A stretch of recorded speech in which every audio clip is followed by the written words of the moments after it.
Hello everyone, and thank you for clicking on another one of my videos. I am Screen Scene Guru, going into a television series review here.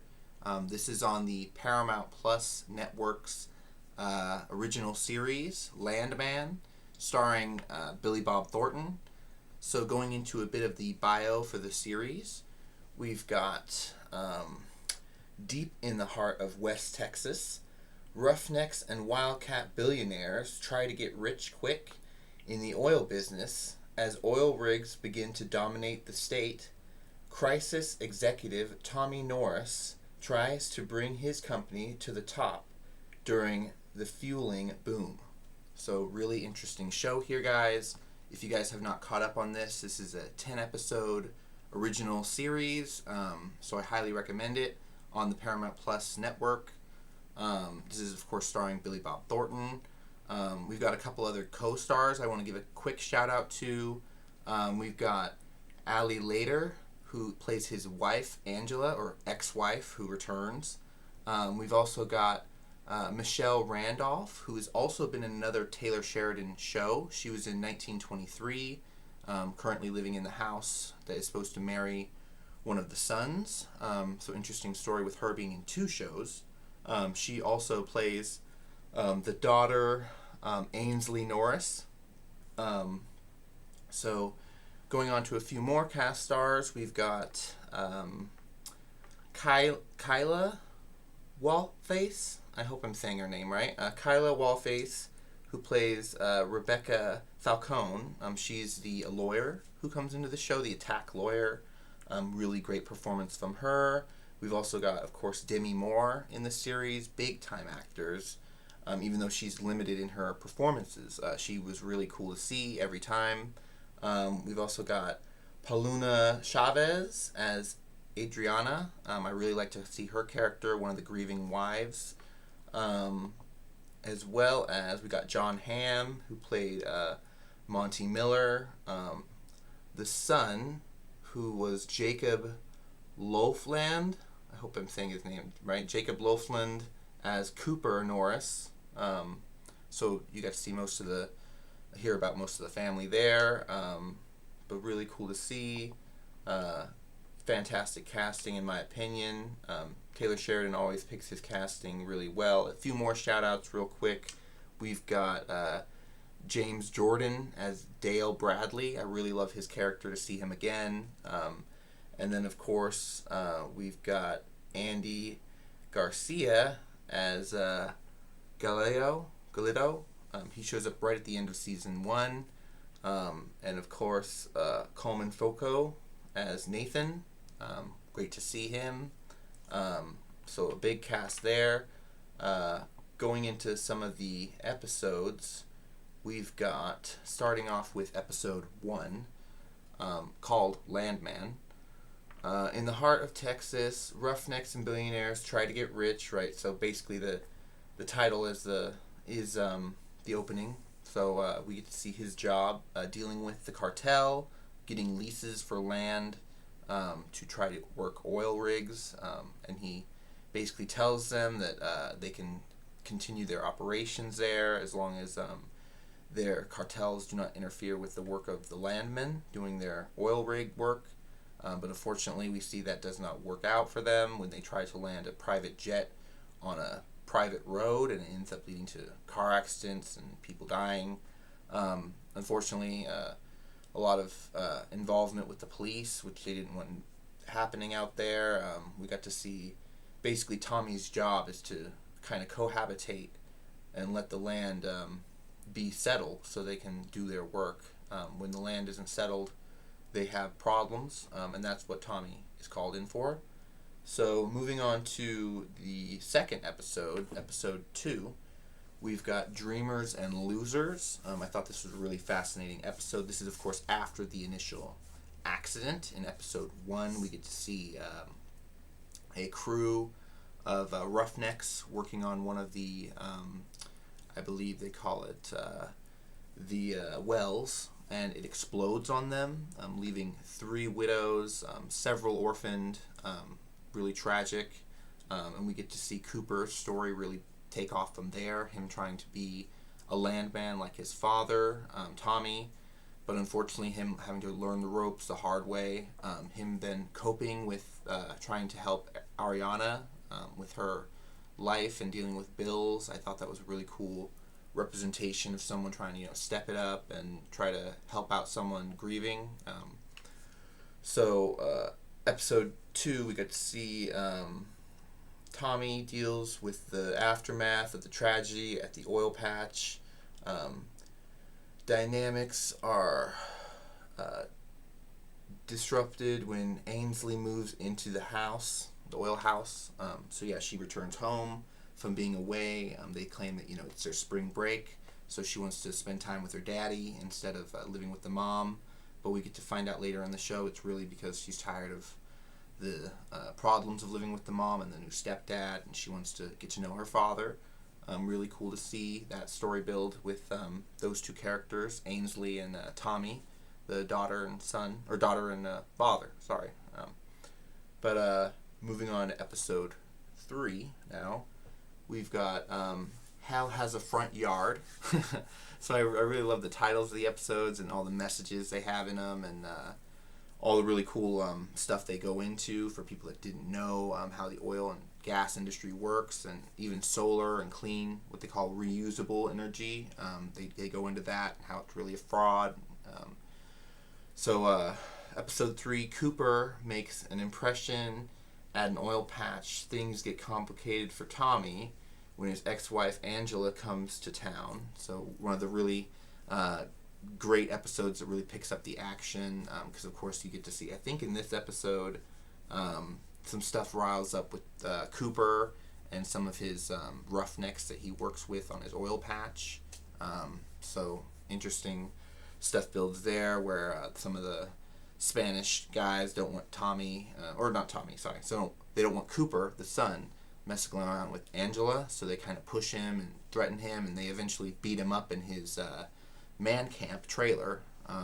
So very fascinating there. We got to see the dynamic of different cultures colliding, which I thought was fantastic for Taylor Sheridan to represent. Going into episode 4, we've got the sting of second chances. So this is the episode, the beatdown episode. It doesn't happen really until the end, but there are subtle things that kind of lead up to it. So after a rocky first impression, Rebecca comes to Tommy's defense. Cooper gets an unexpected call. And we pretty much know what that is. That's the sheriff trying to reach him to let him know that his son was beaten down, taken to the hospital. And there we get to see him discussing with the son what happened, what led to the beating, and them going after the men responsible. I really like this part too.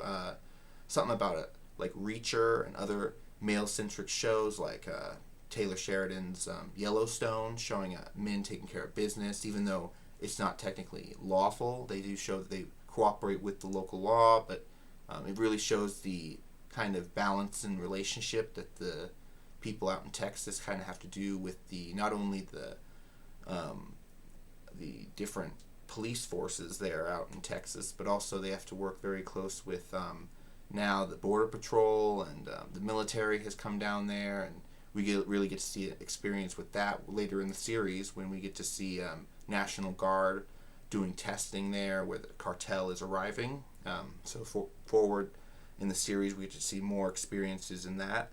But moving on to episode 5, I'll leave that off with the last episode I'll discuss, Where Home Is. Tommy and his crew receive an unwelcome visit to the patch. Angela hosts a family dinner at the oil house. So really interesting stuff here. She finally moves in and decides to stay with her ex-husband, Tommy.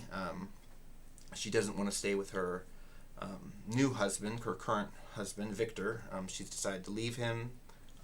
She spent a lot of money on his credit card to refurbish their house to make it look like a real home. Meanwhile, with Dale and Nathan living in the house, their attorney, who have to conduct business there on the site, so they have to live there. But fascinating to see that they're comfortable with Angela's changes and living with them and their family. even though they didn't start out that way, they take it just fine. So really cool to see. This is, of course, a really good show. I recommend you guys starting it if you haven't already. Let me know what your thoughts are on Landman. Make sure to be liking the video, commenting down below on what your thoughts are on the shows and topics I go into. Follow the channel on Instagram and on Threads as well. But right before I leave, I will give you guys a little bit of movie news and topics to discuss. So coming out of the little red journal. So we've got Universal Studios discussing acquisition rights with the Mummy story. This is interesting here, coming from a scooper from, I believe, Deadline. Universal Studios is in talks to basically sell the rights to The Mummy to Blumhouse, a horror company, to make a more horror-centric rendition of The Mummy. So that's very fascinating, given that we just heard talks of Brendan Fraser possibly wanting to do a new movie. It sounds like they've got a younger actor to come forward to play our main lead.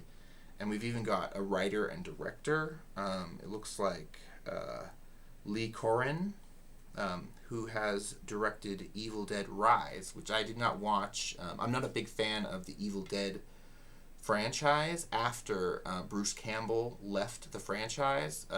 And of course, Sam Raimi has not done them in years. So as far as I'm concerned, the Evil Dead franchise is dead. No pun intended. But I did not watch that Evil Dead Rise. I heard it wasn't very good.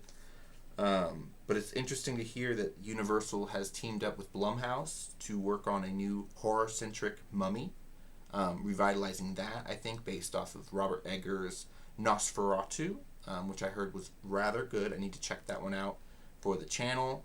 I'm hearing Robert Eggers is currently working on a Wolfman, so that's very fascinating to hear. He's continuing his dark horror-centric movie line. Moving on, one more story I'll drop a little bit. Netflix is working on a live-action Scooby-Doo, which is also very fascinating for the trades, because as far as the public is aware of, Scooby-Doo is a Warner Brothers title. And it looks like Discovery Warner Brothers is leasing out, for now, the title of Scooby-Doo to Netflix to do a live-action series. Now, it has never been done in live-action. It has been done twice, I'll say, in live-action movie form before, but it's never been done as a live-action television series. It's only been done as an animated form. And it's interesting that Warner Brothers is willing to let it go, but a lot of people are suggesting the current runners of Discovery and Warner Brothers, Zaslav, is willing to let Scooby-Doo be played on Netflix instead of taking the risk of making it themselves and spending the money on it. It sounds like it's a similar story to the Looney Tunes situation that is being currently acquired by Ketchup Entertainment.